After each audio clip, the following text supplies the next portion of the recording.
Okay, this is part 2 of my commentary on this sermon.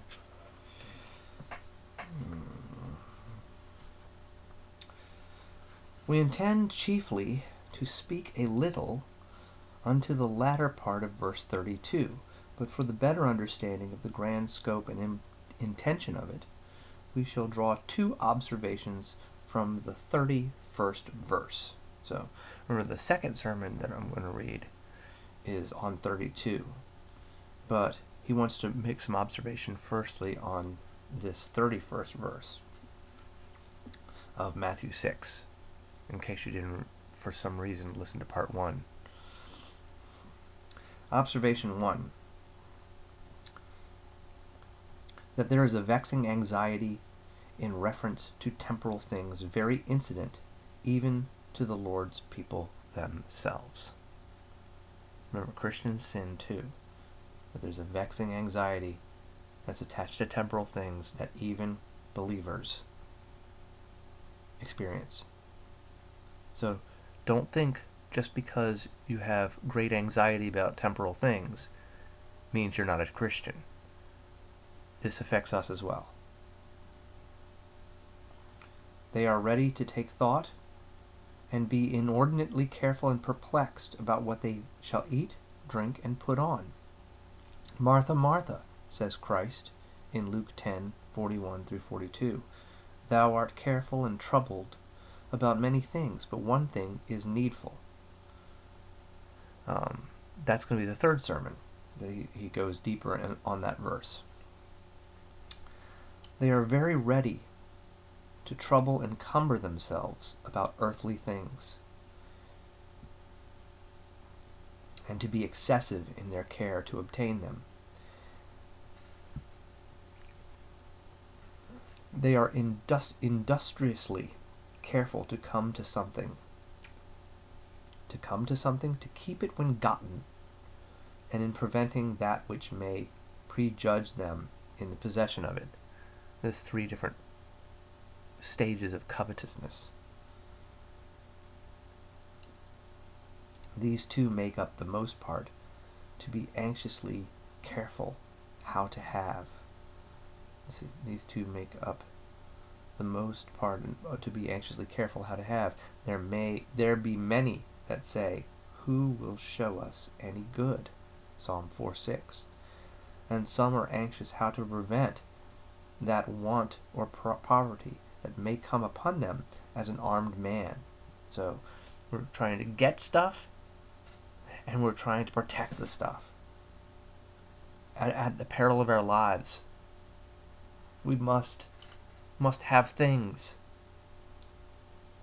They cannot endure to want, and the fear of want is troublesome unto them. Did I say that right? They cannot endure to want, and the fear of want is troublesome unto them, and like to surprise them that are seeking great things for themselves. So, 1, here's a sub-point on that. The reason in part, and the great part, is their little faith and exercise of faith in God's promise in reference to our temporal being, provision, and substance. So it is a small faith.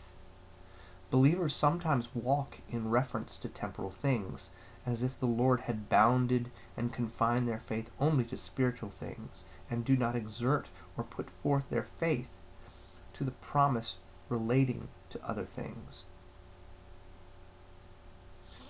I think he's including here his fear. Let me go back just a little bit, because writing, fear of want is troublesome to a believer, because they say, oh, God told me not to be anxious about these things, so I'm going to just go cold turkey. You see that throughout history. You see that in the people who denied themselves earthly things at all, who don't fast in a spiritual way, but just starve themselves. Okay, So I'll say that sentence again. Believers sometimes walk in reference to temporal things as if the Lord had bounded and confined their faith only to spiritual things, and do not exert or put forth their faith to the promise relating to other things. It is true, it had been a mercy to have had a promise of spiritual things, though we had not had a promise of temporal things. Yet, seeing promises of both are laid in his word, it would well become us to exercise our faith in reference to both. So, not denying temporal things, that's in the Bible too.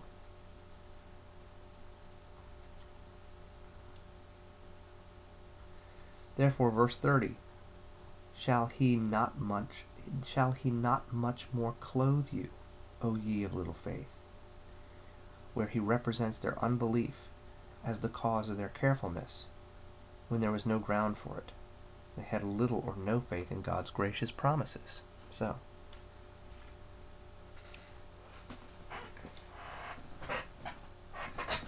faith alone is what saves us, but we can still have a tiny faith, even as a believer. 2, we may add, secondly, God's trying his people with wants discovers his great wisdom, for he does so that they may learn to live by faith. He will not have them to have their barns full, nor their rent great, but will have them from hand to mouth, so to speak, that they may learn the blessed life of faith and know the necessity of a humble dependence upon him. And like a father disciplining a child.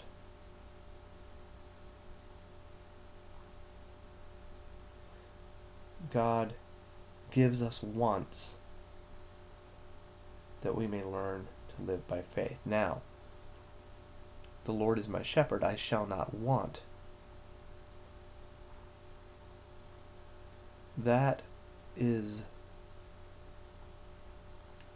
a really good verse, because I've preached on that. And it's not that God gives you everything you want. I shall not want for anything, because God will just shower stuff upon me. Oh, it's so wonderful. It's that the covetousness, God, the Lord is my shepherd, he dissipates my covetousness. He's starting a good work in me, and my covetousness is disappearing. I shall not be in a state of wanting. And that's what this is. When he gives us a little want, he strengthens our faith, and we realize, oh, I didn't need that thing that I can live on less than I was living on.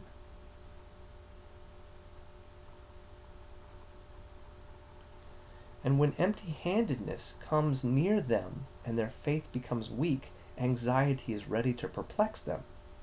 For these people who have much will be free of care to want. And yet, it is not the having of faith, but having a sense of want, which is the ground of it. They will say with the rich worldling in the parable, Soul, take thine ease and rest. Thou hast laid up much goods for many years. Eat, drink, and be merry. That's Luke 12:19. But God will not have his people founding their through-bearing upon that, but living by faith. And therefore he punishes them the more in external things. And when he pinches and straightens them, S-T-R-A-I-T, puts them to difficulties, and I will expand on that, they are too ready through their unbelief to limit the Holy One, as the Israelites did in the wilderness. Pinches and straightens, straighteneth them, puts them in straits, S-T-R-A-I-T-S. This kind of synonymy pair is not uncommon in Durham, in James Durham. In this instance, he pairs these similarly elsewhere. Quote, we take it literally to be understood of such pinches and straits in their outward estates. Ooh, that was kind of poetic.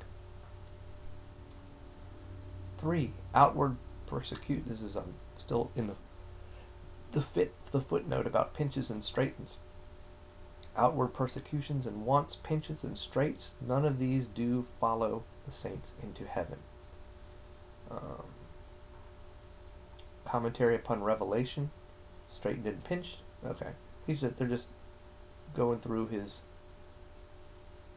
He uses straightened and pinched in the Ten Commandment commentary that I just got for Christmas. Unsearchable Riches, sermons on Isaiah 53, which I have. Okay. Fascinating stuff, to me at least, and maybe the one person who will ever watch this video, listen to this talk.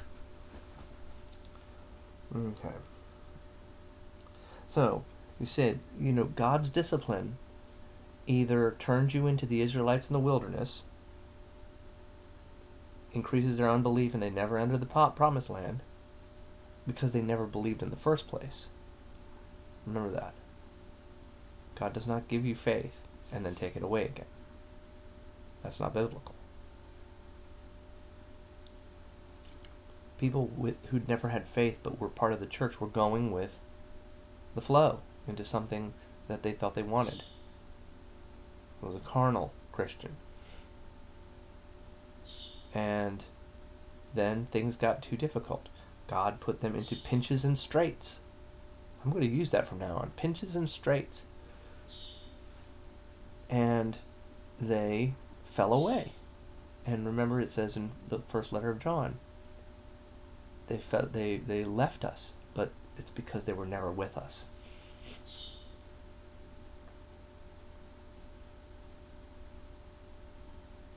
And the true believer, the one who has a saving faith in Christ, is conformed more into the likeness of God.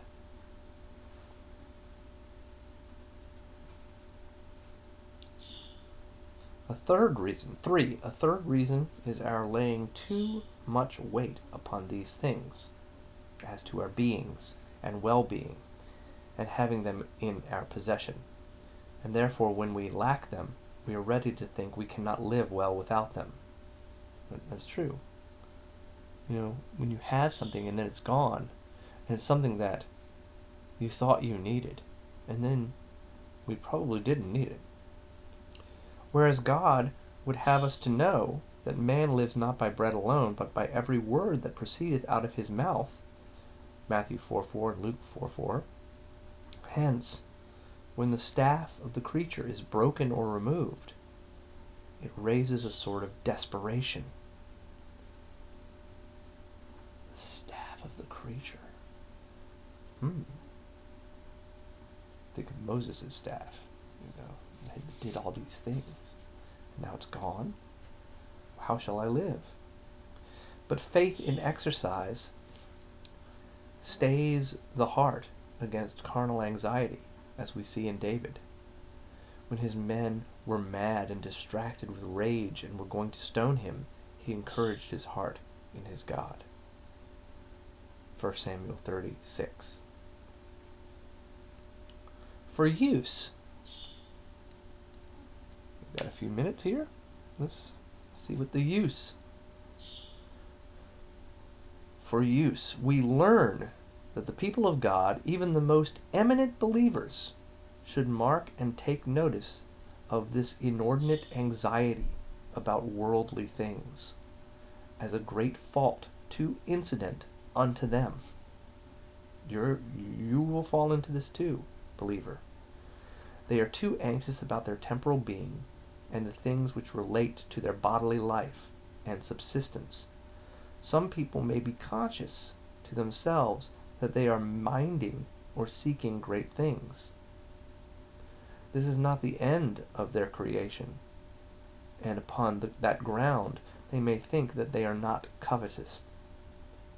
So, because I realize, some people make, because I realize what I'm doing, that's not covetousness. They're thinking covetousness is a blind sin, that you don't realize you're doing it, because of course if I realized I was doing it, I would stop it right away, because obviously it's in my power not to sin. No. But there is here some degree of avarice when this vain anxiety prevails in their hearts, as if they could not be happy without these things, and as if less confidence were to be exercised upon God when we lack them. And in these things they take a liberty and make it a cloak or pretext on which they take great latitude to be thoughtful and perplexed.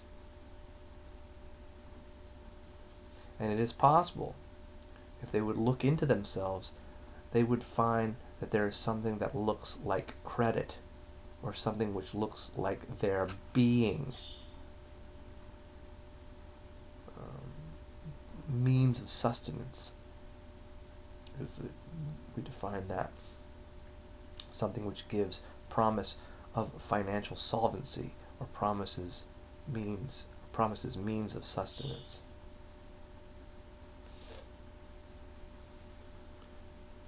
So, it's probable, I'll read that because the sentence is longer than that. It's probable, if they would look into themselves, they would find that there is something that looks like credit, or something which looks like their being, which cannot be wanted. But God will not allow you this liberty to be thoughtful or anxious about your dinner or supper, though you lack them. Then He will allow you to covet great riches. For though it may be more excusable to be thoughtful for things necessary, and though it may be a great sin to covet great things in this world, yet it is not agreeable to faith in our Heavenly Father's promise and providence. For He will not have His own people more afraid for the lack of dinner or supper, nor the servants of a graceless master, or the children of unnatural parents would be afraid to lack their dinner or supper, because it is a reflecting upon Him, as if He were inferior to them who is called evil. Who are called evil. So, for He will not allow believers to be anxious about worldly things, especially even mean things, things that are basic necessities, because in being anxious, you're saying God is not capable of sustaining me. God is not capable of keeping me alive on this planet. And so you're saying God is inferior. That I'm thinking of these things. I know I need these things. And God's not giving me these things. Maybe He's not even aware. You're calling God an inferior being to even yourself. And God and Jesus says, if you who are evil know you need these things, God of course knows you need these things. If you get stressed about it, you're saying that God doesn't really know you need these things. And Jesus says, if you who are evil know these, so you're saying God is worse than being evil. That's not good. That's in danger of the unforgivable sin. Question. We got some question and answers. Question. If it be asked, how may we distinguish marches? It is customary to ride the marches, borders, occasionally, so as to preserve in the memory of the people the limits of their property. Oh. So that's when somebody rides around their property line to remind themselves where their property bounds are. if it be asked, how may we rid marches distinguish between a lawful care and the seeking of great things, or even seeking things necessary in that vexing anxiety which is here condemned?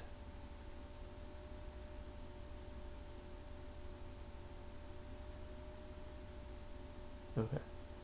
How are we to distinguish between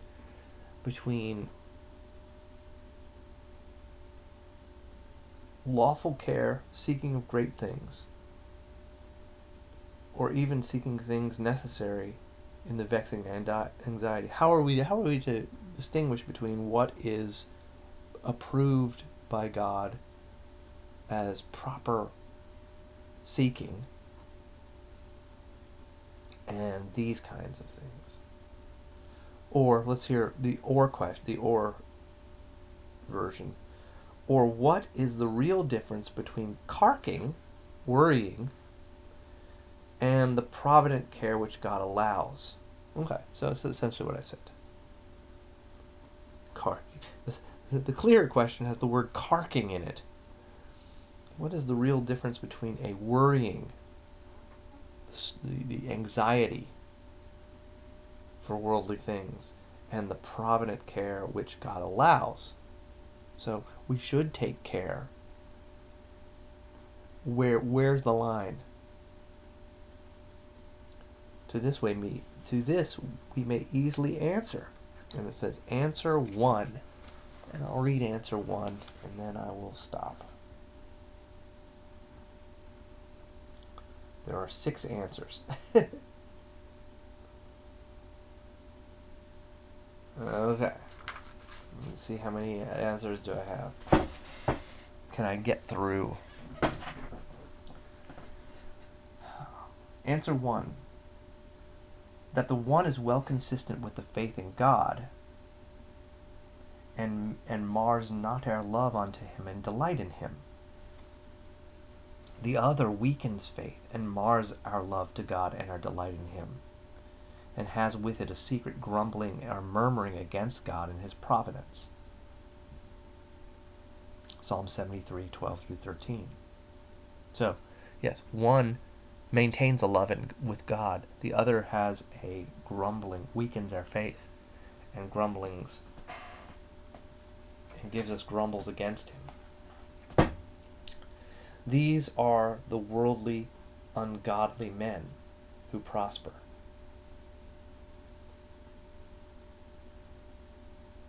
Verily, these are the worldly, ungodly men who prosper.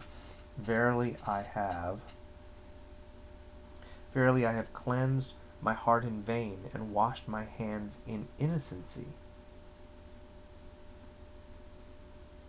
What is that a quote from? It might be from Psalm 73.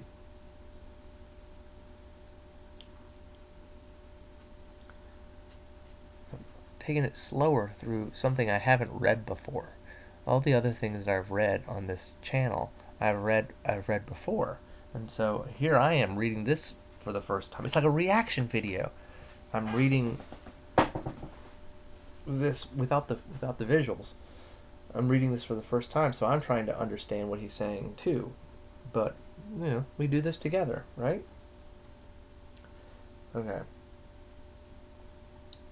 These are the worldly, ungodly men who prosper. Verily I have cleansed my heart in vain, and washed my hands in innocency, imagining that religion was an idle or vain thing. And if people would look into their own hearts, when a pinch or strait comes, they will find the spurting up of such a thing. If religion be the best thing, why is it thus with me? But we also observe, answer 2, that excessive care and anxiety mars a spiritual and heavenly frame, and greatly distempers, indisposes, and incapacitates us for prayer and other religious duties, and makes us so carnal and discomposed that we are scarce in any frame to hear the word, or join in prayer with others, or to speak to God ourselves.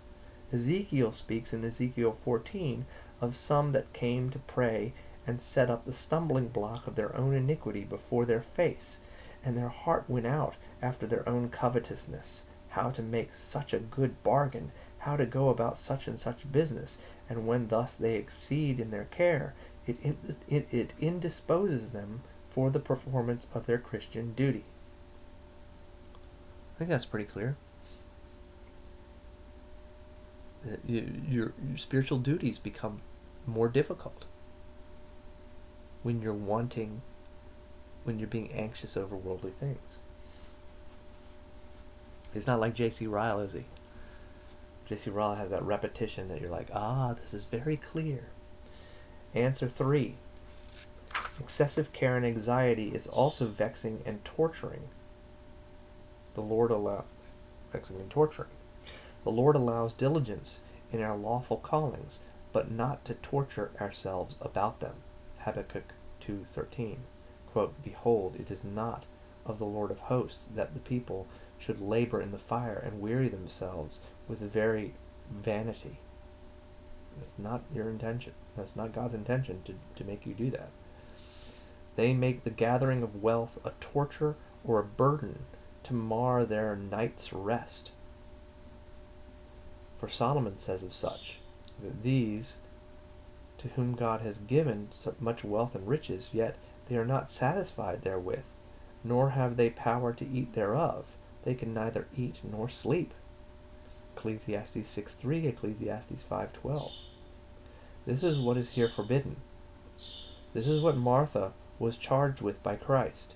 He allowed providing for him and serving him, but not that vexation and anxiety she expressed in the performance of it.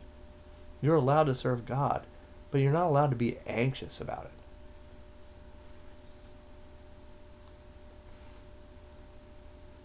I gotta go. We'll look at 4, 5, and 6 next time. Let's keep it short.